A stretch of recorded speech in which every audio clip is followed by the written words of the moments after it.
आज चाहिँ मर्निङ एक्सर्साइजको लागि हिँडियो, मर्निङ वाक गरिन्छ। आज अलि छिटो भयो, 2-2:30 बजेतिर नै हिँड्ने छ बिहानको। यो हाम्रो क्याम्प हो। हाम्रो क्याम्पबाट यहाँ टक्क निक्लेर रोड समातेर रोडतिरबाट तकरिबन 1 घन्टा जति मर्निङ वाक गरिन्छ।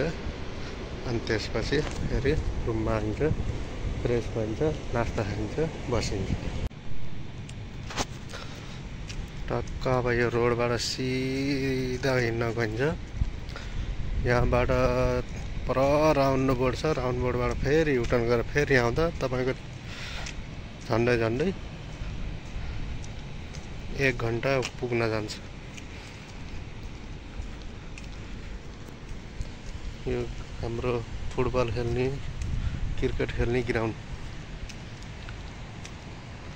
साथीहरू यहाँ बिहान बेलुका एक्सर्साइज गर्नुहुन्छ, क्रिकेट खेल्नुहुन्छ, फुटबल खेल्नुहुन्छ, सबै गेम खेल्नुहुन्छ यहाँ।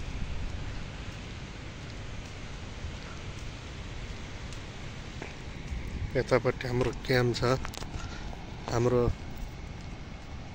दरबार हो यो दरबार। टक्क यस्तो छ दरबार घर, हाम्रो घर।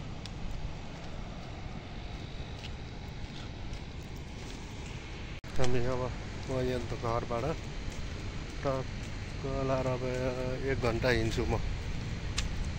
1 घन्टा हिँडिसकेपछि मेरो आजको कोटा पुरा हुन्छ। एक्सर्साइज गर्नुपर्छ साथीहरू। एक्सर्साइज भनेको आफ्नो शरीरको लागि चाहिने चिज हो। आज सर हावा पनि चलेको छ, मौसम ठिक छ आज एक्सर्साइज गर्नलाई। म त भर उठेर हिँडेको, मुख पनि नधोइकन एक्सर्साइज गर्नलाई के मुख धोएर हिँड्नु भनेर उठेर हिँडिहालेको।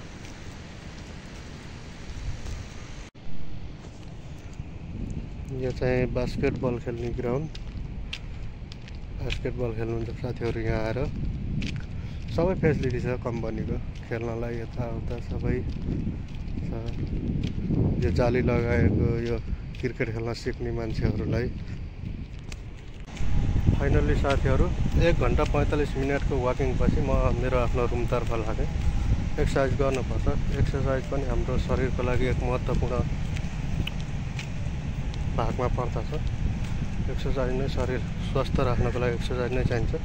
यति भन्दा अहिले म छुट्टिन्छु। हस्त नमस्ते।